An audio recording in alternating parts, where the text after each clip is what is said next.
it should be about economics. If you have a school, if you have garbage collection, running water, electricity, TV, cell phones, etc., then you have something to lose. And if you have something to lose, you have much more interest in peace.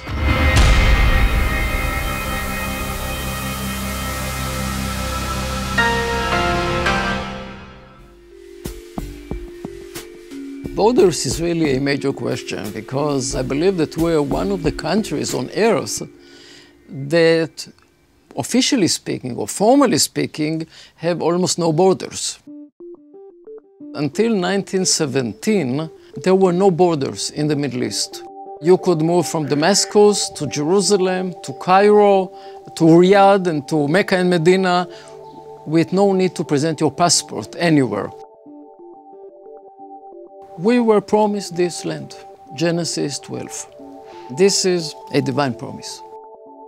When the British conquered the Middle East back in World War I, they established a mandatory regime over what they called Palestine, a term not used since Roman times. It was a huge piece of land. They decided to take away or to tear off 74%. So the Jews that had in their hands some form of a promise to have a national home within Palestine had to be satisfied with 26% of Palestine, meaning to the west.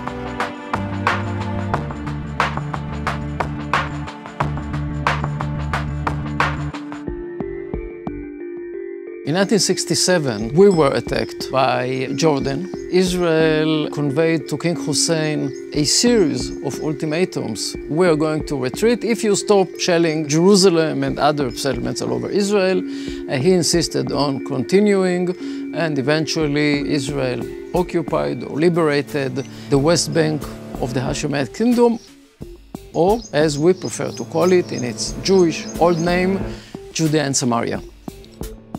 Some of our leaders signed a failing agreement with the Palestinians known as the Oslo Accords, under which Judea and Samaria were divided. This is the division.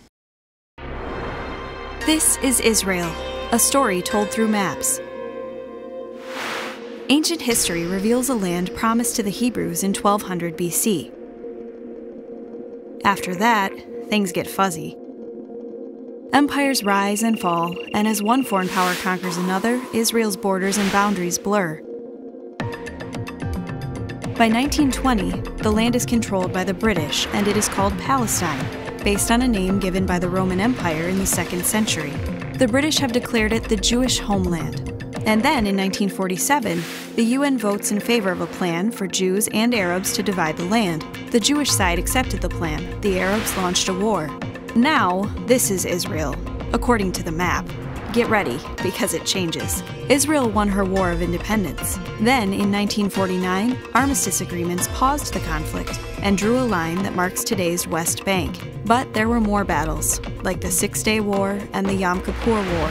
Negotiations and withdrawals have failed to bring lasting peace in Israel. And today, the issue is more complex.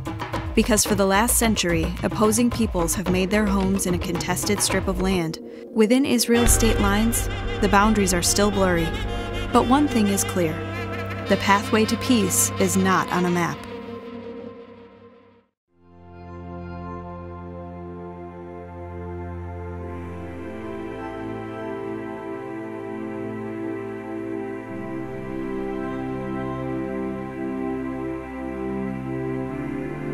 We have opened our gates to all people who are seeking knowledge. We have about 12,000 to 13,000 full-fledged university students.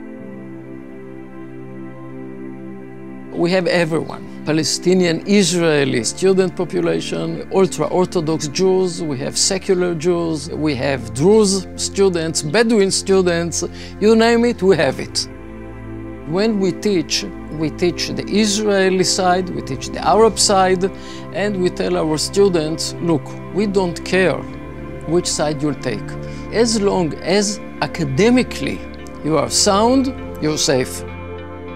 But if it is out of ignorance, which unfortunately is the situation in many places, this is a problem. The issue here is not sentimental or emotional, the issue here is knowledge. In class, you are allowed to discuss everything. I'm teaching on the most contemporary and sensitive issues. My students know that I'm coming from a conservative environment. Some of them are not that conservative, which is okay with me, but they would not know how to handle me. We're going to be graded by the methodology, not by your opinions. And step by step, they're getting used to it. And indeed, many times I got some ideas which I could not live with. But as long as it was academically sound, well, I had to give them their A, no question. Our social mission within the academic world in Israel is to absorb into the university students who are less well-to-do, and we're trying to give them whatever we can so that eventually they would graduate from a university. In that, we are new. In Israel, we are appealing to a certain new population altogether.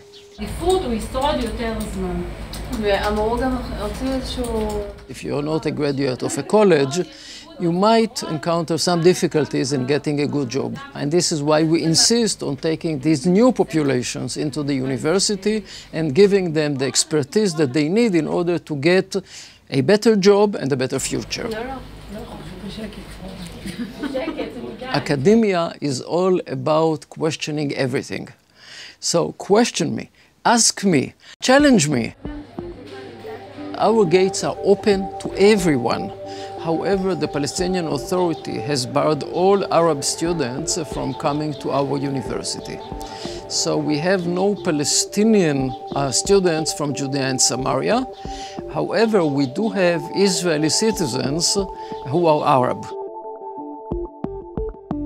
We have an absolute ban on political activity in campus. No politics. We are beyond the green line. However, if you want to be active politically outside of campus, of course, we do not intervene. You have the right to do it. You even have the right to say that this is a student body that's doing it, but not on campus. In Israel, we have a very vocal leftist movement opposing the idea of a university in the occupied territories. And they're doing every effort possible to boycott Ariel. I see no difference whatsoever between student A, B, or C being Jewish, Christian, Muslim, Buddhist, whatever. Let's give everyone in here the same economic opportunity and take it from there. The Palestinians would insist on calling this area the State of Palestine. Most Israelis believe that such a country would never exist because the Palestinians are committed to the destruction of Israel. The moment that we will see that our neighbors would like to see some peaceful relations between them and us, we can put together some arrangements that would enable both of us to live peacefully side by side. But so far, when you look at Hamas, at Abu Mazen, at others, Hezbollah, and I can go on, and you know the rest of the list, Al-Qaeda, ISIS, etc., they want one thing and one thing only, to transform Israel into a Muslim country. It is very clear that this is a Jewish country, the one and only compared with 22 Arab countries. Because of the Bible. And because of the security, we must understand that Judea and Samaria, only 1/4 of the historical Palestine, should be kept in our hands forever. Does that mean that we have to give the Arabs in here their full rights? Absolutely, no question whatsoever. We have Arabs and Jews riding the buses. We have Arab and Jews working alongside. So no way at all that we're talking apartheid. Each and every country is based on a nation. In the United States of America, you have Greek American, Turkish American, Irish American. You keep your tradition, you keep your values, and you swear allegiance to the country, to the constitution, to the flag. If the Arabs would like to live under these conditions in Israel, not even legal aliens, full and equal citizens in this country.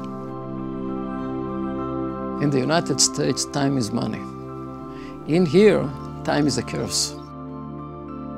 When you talk about solutions, we're talking 200 years, 500 years.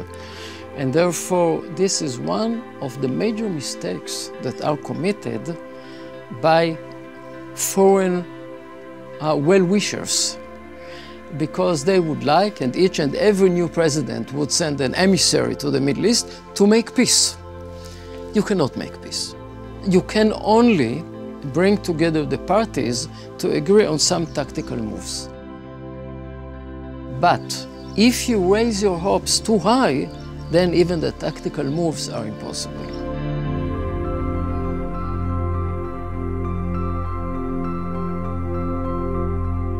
It should be about economics.